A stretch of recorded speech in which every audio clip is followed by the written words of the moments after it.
want to jump on here before this show and just let everybody know that this will be the last Safety Corner show. It's number 28, and I've enjoyed doing these shows, but there aren't going to be any more Safety Corner shows. I'm done with it.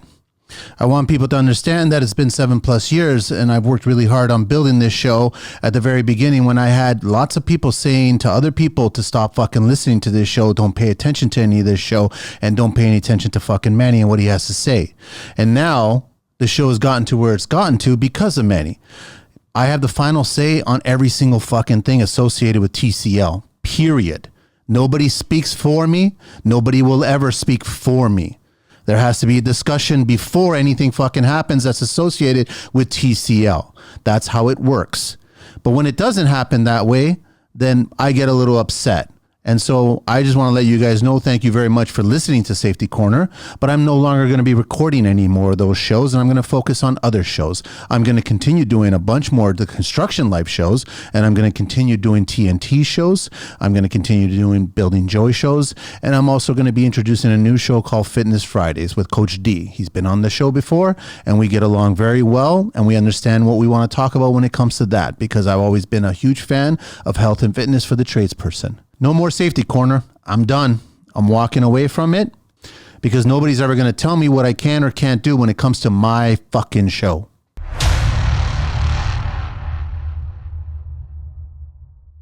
Bon dia. Bon dia, Phil. Oh, Philippe. wow. Bon dia. Philippe, that's it. You can just call me Philippe from now on. Well, I like that Chris called you that, so I was like, it stuck out. I pick up words like that. Yeah, I know. Like man. Philippe in other words. That's hey, listen, it's Portuguese, man. All right, what are we talking about today on today's episode? Can we start off with politics? I want to talk a little bit of politics, man. What do you want to talk about now, I just saw they're looking to ban TikTok. It might be official April 5th. Really? Yeah, but I think... I thought that was passed. Nope, no, it's still in the... I don't know if it's fake news or whatever, but I think there's something that Trump's trying to do to not ban it. I think we need TikTok. I think we need all forms of social media so we can decide on the truth. Listen, man. One thing's for sure, social media has definitely shined a light and shown a lot of things that normally you wouldn't see, right? Like, and it's crazy because sometimes I get my news from Instagram, meaning events happen and Instagram is really quick to show it, and then I'll go search the news like CBC or whatever, and nothing's there. Nothing. And then you maybe like, okay, maybe they're a little delayed, so maybe, maybe tomorrow. And you go check tomorrow and there's nothing there. And then the following week, and you just realize that this thing happened and the media is not covering it at all. Kind of reminds me of the Wizard of Oz, eh? How so? The wizard wasn't real. He was just behind the curtain. Just behind the curtain. Once you get a peek behind the curtain, nothing Kind of looks reminds the same. me, no? I guess so, man. Well, we just do things for the people, man. Wouldn't that be like when you watch those futuristic utopia worlds, everyone seems happy and they're all getting along. Do they? Do you ever see Mad Max? Not those ones. I'm talking about the unrealistic ones like Star Trek. Everybody's got pristine, clean uniforms and they're all getting along with all different kinds of aliens and everybody, and everything seems fine, but it's just like, where's the WEF in that one? I don't understand what that one is. Man. You can only hope for a future like that, right? But I don't know, man. We can only think about and do today, I guess. I think what we should start doing is start getting more land that's being excavated from job sites in Toronto and start pouring it into the lake and start creating little islands. And Island of Manny. That's what I'm going to start creating, all these little islands. Out of all the places that you want to have an island. No, I'm just saying that you can start building your own government, and there it is, right? But I guess you got to get a little further than the lake. Yeah. How far do you got to, and you get to the other side, you're going to get on the U.S. side. International waters, I guess. But there's no international waters in a lake, in a body of lake, is there? No, it's got to be open ocean. Yeah. Yeah, but there's sharks there. I don't like sharks. But all right, what are we talking about today? Well, unfortunately, we're talking about some tragedy. By the time this one airs, it'll be a couple weeks at least since this happened. And it was like, what, a month at the hydro worker? That's a recent one. No, this is all. Let's cover it, man. Oh, you got that one here too? Yeah. Oh, wow. So that's unfortunate that there's been in a lot of situations. Yeah, no, it was a crazy week. But this, so condolences to the people, the families, the workers. I've never seen something like this. This was an in-construction project, right? This is a construction project. So this is the earthquake that happened in Myanmar. Death toll exceeds 2,700. it's going to exceed that. But do you know, were there workers on the site? From what I understand in some of these news articles, yeah, there's lots of construction workers They missing. couldn't get out in time? No. So, again, this is a massively tragic incident, but, this is an act of God if someone wants to chalk it up to that, right? When you talk about safety and you talk about things that are just totally beyond control, like there's no amount of safety that would have prevented any of this, right? No. But it's devastating to watch, and it's insane. But yeah, here's this. So this video that we have here is a construction building that's under construction, obviously. You got workers there. You got a tower crane that's up on the building, and the earthquake hits. And this is really crazy to watch.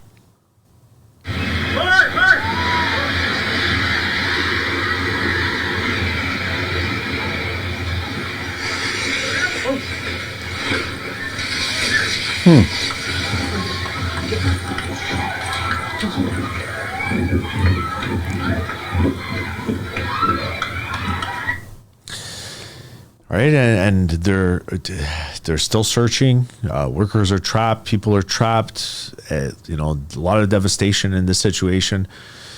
Right. Actually, I read a report this morning that they're taking a look at some of these buildings, and it's made with shoddy steel rebar and a lot of shoddy materials. And I guess in these events, and I guess in those parts of the world too, where the probability of having an earthquake is high, there's engineering and designing that goes into making some of these buildings earthquake proof, or at least or tsunami proof. Or Japan does that. Yeah, Japan. I've seen those buildings with the there's springs. The foundations, the way they're on balancing things. They move. So they move with it. That's what destroys things, when you start cracking structure. Of course. So if you prevent the building from cracking its structure, then it will not collapse, right? Yeah. There's the engineering in that sector is definitely proven. Right. But I don't know. I don't know if this is the case here. I don't know enough about it. But just watching these videos, it was. That's scary. Oh, it's horrible, man. And this video here, this one was horrible too, man. This is a tower crane that's, I don't know if this is the building that's under construction or the building behind it, but the operator of the tower crane is in the cab. You see him. And you see him fly out of the cab while the tower crane comes down, man. This one doesn't have volume. I mean, there's no option here. There's nothing. No. Like, if you do that in slow motion, you can see him flying out. Right? And some of the other videos that was all water, wasn't that water? Yeah, that was I guess from a the pool building? or something like that. There was another video of two buildings that were connected by some type of mezzanine or a bridge or a bridge or something like that. Yeah. And it completely disconnected. There's another video of people in the pool. I saw that one. Did you see that one? They were on the edge there, and it started rumbling. Yeah, one of those infinity pools on 40 stories. Then they jumped out just in time. They got out just in time, and you see their floaties there. They go off the edge.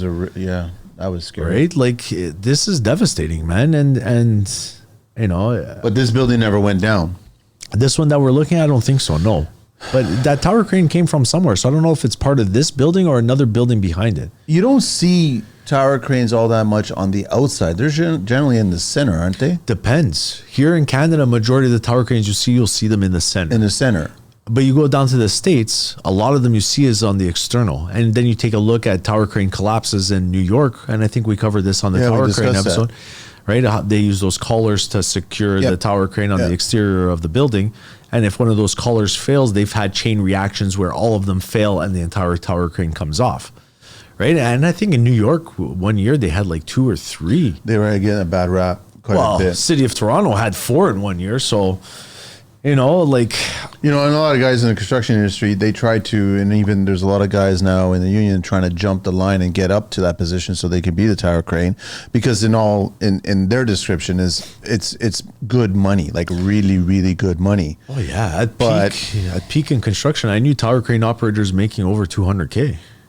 Right? But now I'm sure, since Toronto is not the tower crane capital of the world anymore. Well, because of our economic situation. No, because of Trump, man. Because of tariffs. Totally forgot. Totally about tariffs. Because all because of Trump. Tariffs and the hair color number orange. Yeah, I get it. I understand. But, I'm sure there might be a longer lineup of people trying to become tower crane operators with less tower cranes. That's for sure in the city. I was talking to someone recently, and he did bring up a point. He was like, "Listen, I understand the difficulties of being a tower crane and the risks." And then he was comparing it to his position because he's heavy machinery in public sector projects. Okay. Just navigating those big machines, you have to really be aware of the surroundings and who's around you versus a tower crane is way up there and he's got to be aware of the ants, which are humans, depending on how you are, right? Sure. It's a valid point, right? They both have challenges. And when you're operating heavy machinery, there's massive amount of blind spots. There's massive amount of things that can go wrong. The ground can give out underneath you depending on where you are. You can flip the machine over on its side. You can strike a worker with a bucket. You can run someone over. Right? There's a lot of variables there too. And, whenever you're operating a tower crane or heavy machinery or equipment, there is a lot of precautions that need to go into play. Yeah. Right? And a tower crane is a heavily engineered piece of equipment on a construction project. And a tower crane is also a piece of equipment that is inspected frequently and is overlooked by a lot of sets of eyes. Right. And that, I think for me personally, that's how it boggles my mind that tower cranes collapse in the city of Toronto. Because there's so many regulations. So many regulations. There's so much oversight. There's so much review. There's so many requirements. You know what I mean? Like it makes you wonder as a tower crane operator when you do see something like this recently, and even the other one that you did last year, the recent one that collapsed, Eglinton. It was North York, wasn't it? Yeah. It collapsed on the building. It didn't collapse on the roadway. Yeah. Like the likelihood of a tower crane operator, like the whole PTSD kind of thing. Like, would they be nervous about getting back into the crane after seeing something like this? Right? Man, I think again, comparable is driving vehicles. If you're involved in a serious car accident, you might be hesitant to get back in that vehicle again, or any vehicle, right? Or even to drive. Motorcyclists. Sure, if you have one bad spill, it's enough to get rid of the motorcycle. Right? Two and got back up both times. Right, but again, this is extremely tragic. This is devastating. Yeah, no, thoughts and prayers out to everybody there, man. It's just insane. Now they're just in the aftermath of everything. Now it's clean up this and body retrieval and emergency rescue and God knows infrastructure down, electricity down, water down, roads down. Like the rebuild from something like this must be billions. You're probably going to get politicians to come on that. And we need stricter guidelines for our structures now. And again, maybe we needed them 10, 20 years ago. Maybe we could have avoided this. I don't know. Listen, a lot of things that we do, it's in hindsight. Only after it happens, then we figure out how we can prevent it. Right? And it shouldn't always be that way. But I'm sure before they came up in Japan, for example, with that engineering process, I'm sure a couple earthquakes hit and a few buildings fell down and they studied it and said, okay, now we gotta... You got smart people around the world, man, that have already experienced these situations. Why are we continuously building this? We're cutting corners. Well, here in Canada, for example, what would serve the purpose of building an earthquake-proof structure? BC, they do it. Do they? There's earthquake implementation in structures there, even in residential. Maybe, I'm guessing because BC has a higher probability of having an earthquake. But then just make it... I thought all building structures are supposed to be built to stay.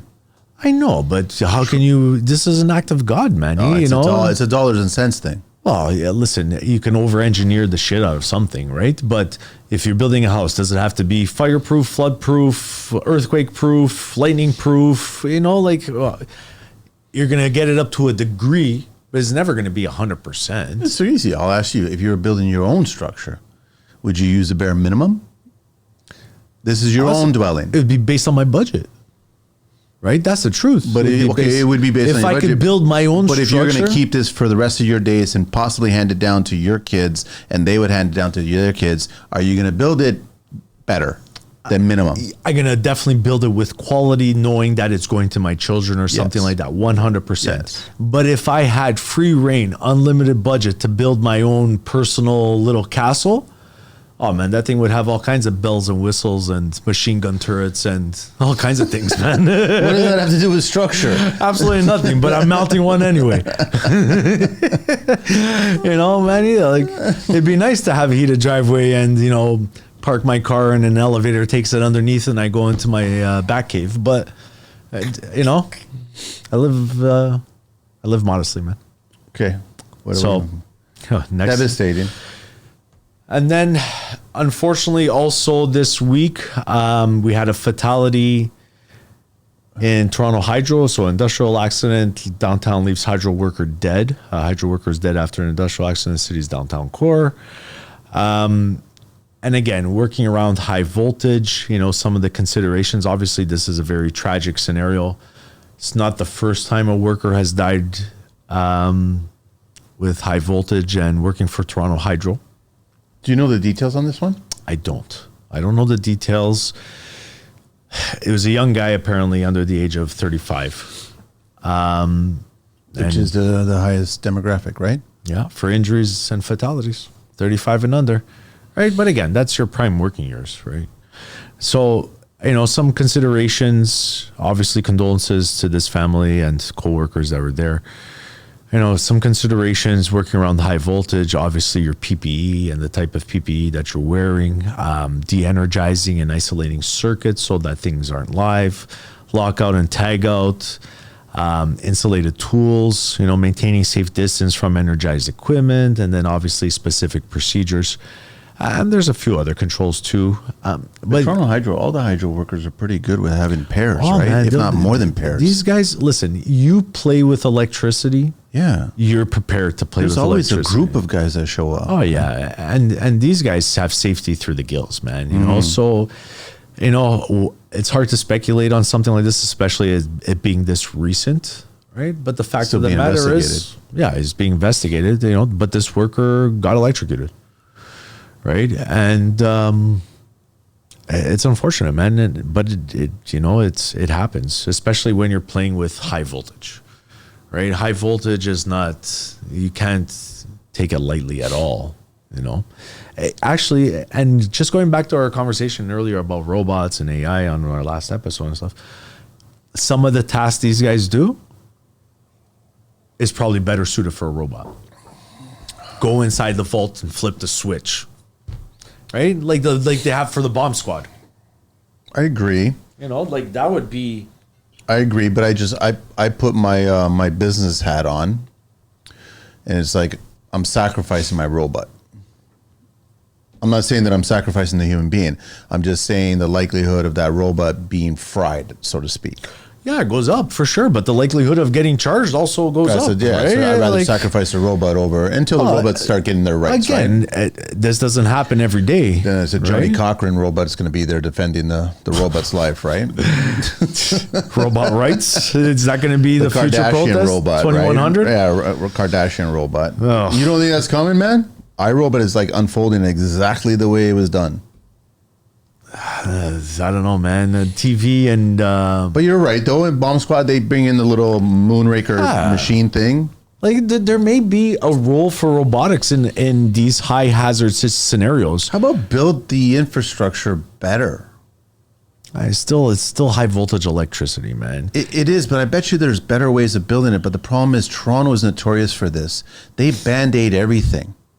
Fair. Have you seen the evolution of the streetcar tracks in Toronto? Well, you're right. Some of this we have technology a basket of wires over everything. Some of this technology is 100 years old. It's too old, and right? we need to update this stuff. Like I'm just saying we should have the city of the future, but that requires, politicians who care about building the city of the future. Well, that and planners, right? And this is a thing too, man. Some of these city planners and the people that design the infrastructure and figure out where they're going to put this and build this on ramp and put this road.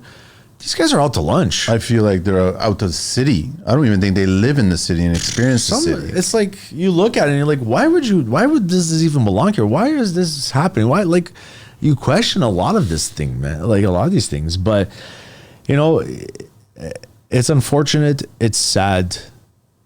Can it be prevented? Maybe, maybe not.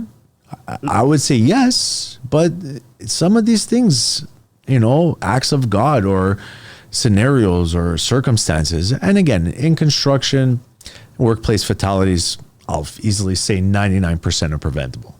But you still get that 1% where it's like, you can't even recreate this if you wanted to. But you don't want the fatalities to continue, man. It's just No, there's you gotta don't. be other ways to do it. Manny, there's another way. You don't want workers to die? Send in robots.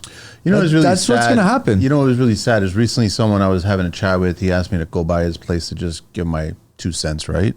I don't know why, but some people actually take my engineering advice. And I'm like, dude, I don't have a stamp. I'm just... Oh, you're Portuguese. You're already halfway there. But he did say something during the conversation, and he was like, don't worry, my electrician, he's going to take care of it. We're not even going to call. He's just going to do a hot disconnect. And I was like, dude, don't. I don't even want you telling me that. Yeah. Don't. No, listen. That's just stupid because there's too much risk there. Way too much risk. He's young, too. I remember, well, yeah, I believe it, man. It's crazy things. 30. Young. Yeah. And that's the mindset. We're going to do a hot disconnect. No, Come on, man.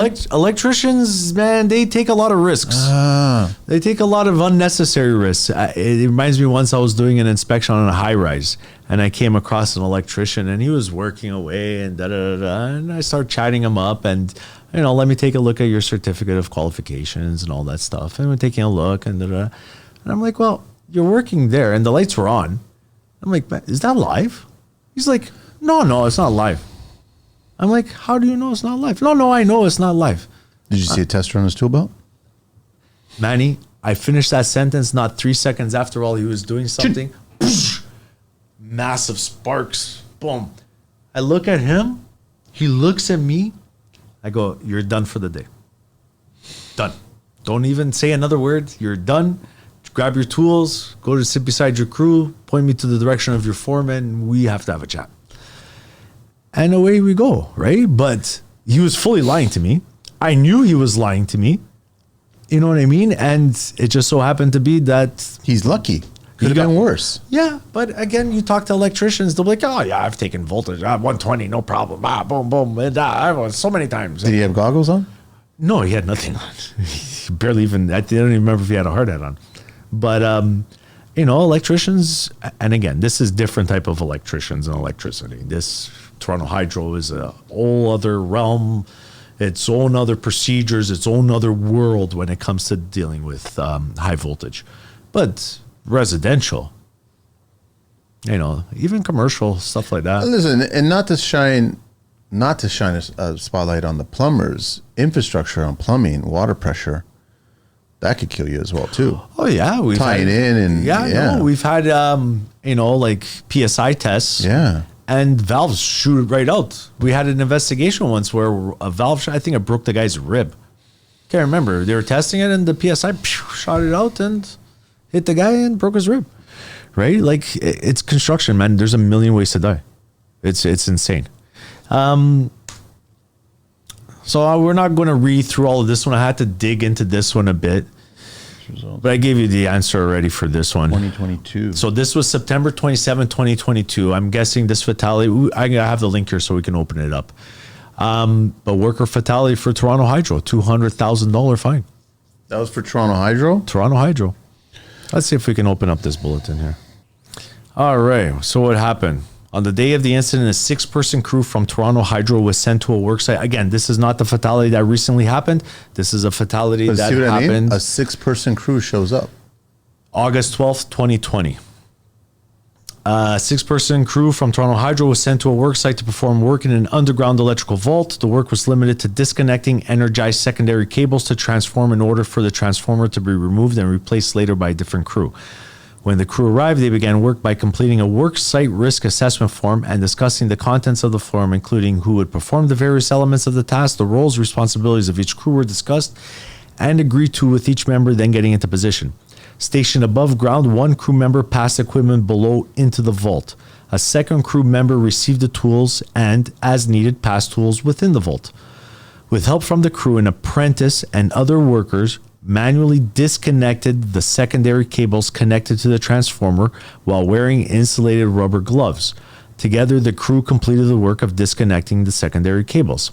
After completing the task, a reading was taken indicating that the current on the cables was too high. To reduce the current, the crew had to perform a different task involving the connection of a previously removed tie cable to another service cable. During the connection of the final cable, the worker was still wearing insulated rubber gloves while securing a bolt with a box wrench and holding an impact gun in the other hand. At this time, the worker came into contact with low voltage electricity.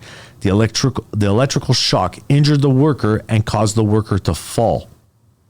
The worker was taken to hospital but succumbed later to the injury sustained as a result of the electrical contact. So the worker seems like got shocked and then fell. But if he's wearing electrical gloves, rubber gloves, did he make a ground? I don't know. By holding the bolt, and was there a hole in the glove? Also not sure, Manny. So it's interesting that they said low voltage electricity. Yeah. In contact with low voltage.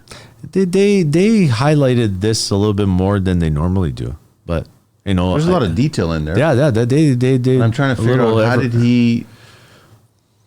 I guess it was just enough electricity going through his body, but how did he low voltage shocked the guy? The guy fell off the ladder or whatever he was working on, fell and died because of his fall. He's got a wrench on one hand, he's got an impact gun on the other. I don't know. So Section 183 of construction projects requires every reasonable precaution to be taken to prevent hazards to workers from energized electrical equipment, installations, and conductors. And that's what happened. So then, okay, so who, the company was fined? No, Toronto Hydro was fined? Convicted. Toronto Hydroelectric Systems Limited, an electrical utility that owns and operates the electricity distribution system for the city of Toronto. What does the union do in that situation? And the Meaning pension and at everything. The investigation, or if they're convicted, the benefits, if they're found, the benefits towards the worker who's fallen. Depending on the union, they'll have different benefits for their members in terms of fatality in the work and life insurance and payout to families or stuff like that. I don't know. It'd be easy to be a Toronto Hydro worker to get life insurance. I don't know. I remember Carlito telling me that he was doing stage cleaning, window cleaning, seat. You know the seat? Mm-hmm. He couldn't get insurance. They wouldn't insure him. Nobody would insure him because it's too dangerous. Yeah.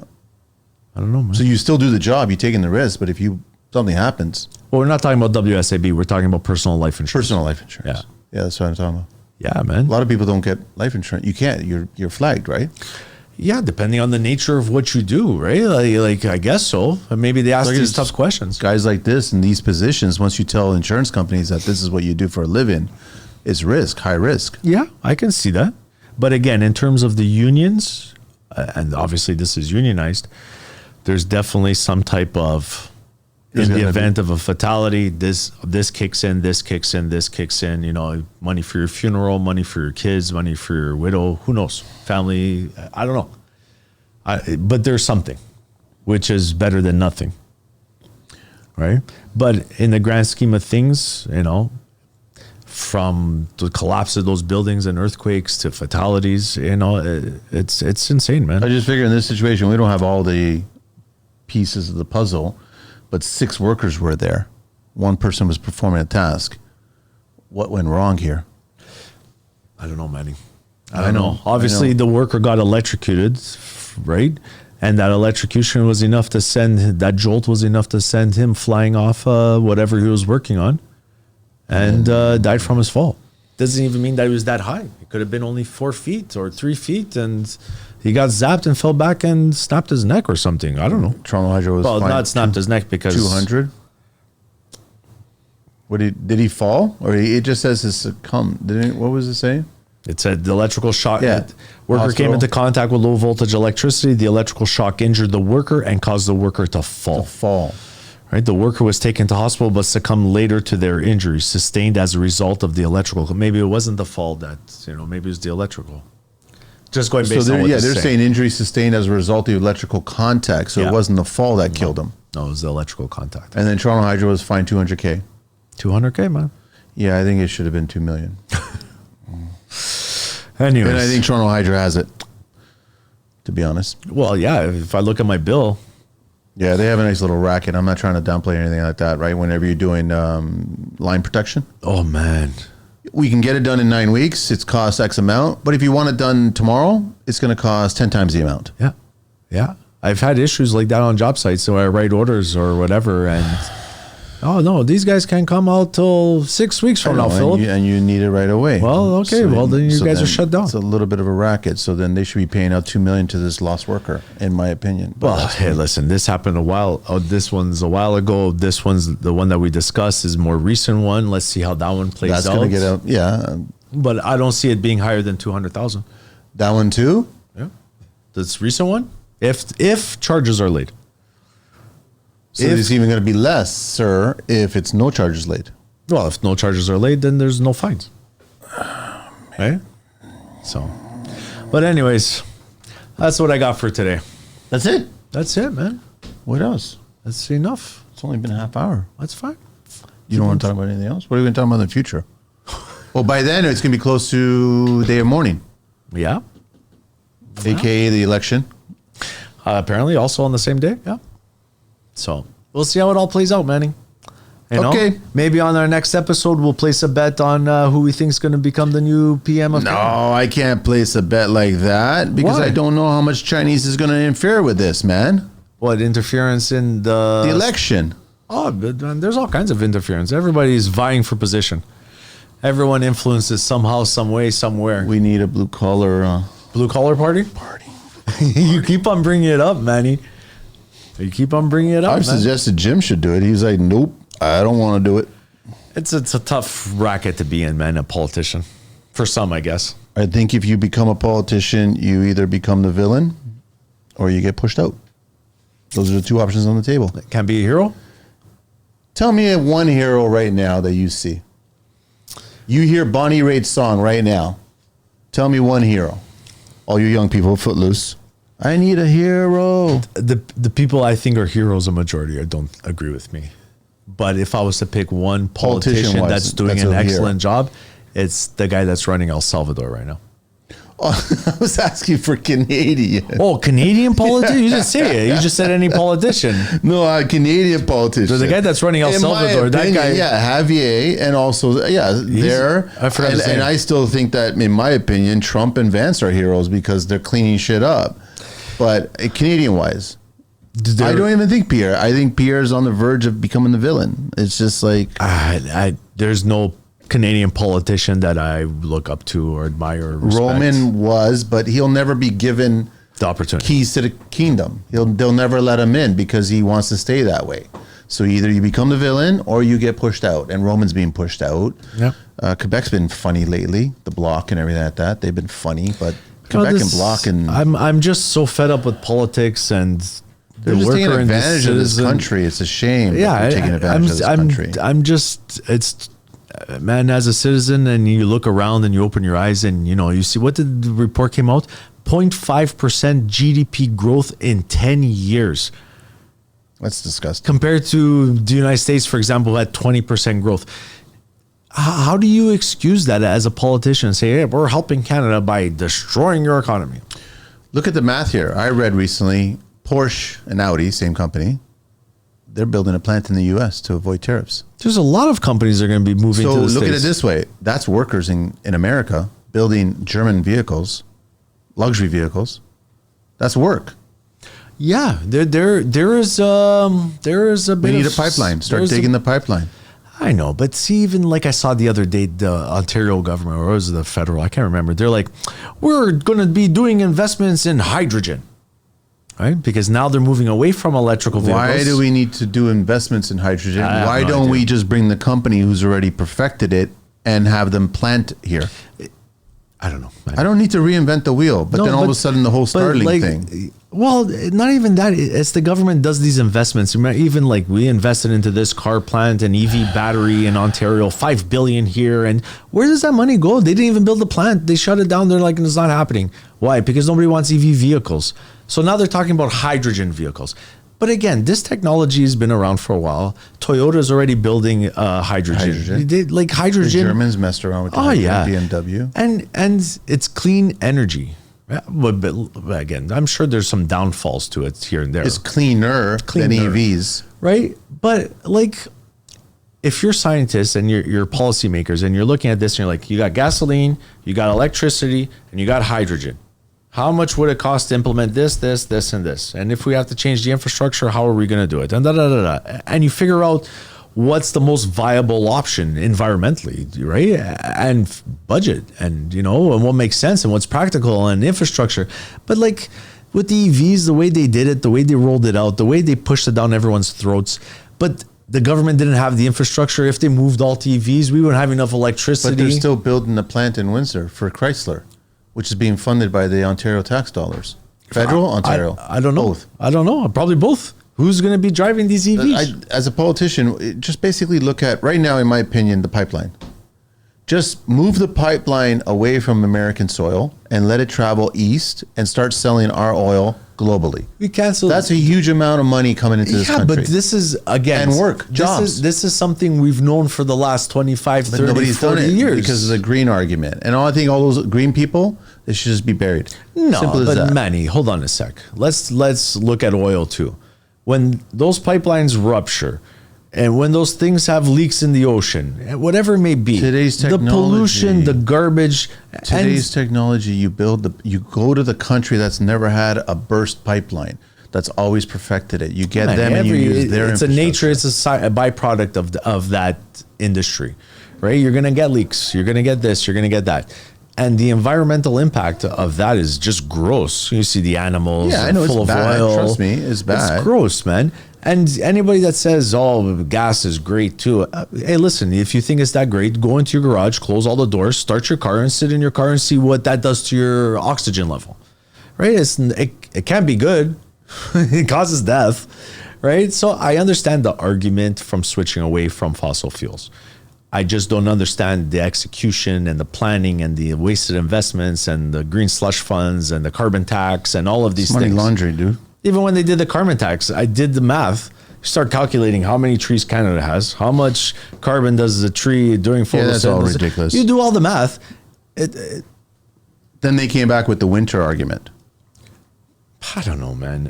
Honestly, they canceled the federal tax or the carbon tax for consumers. I don't even know how many. They canceled it.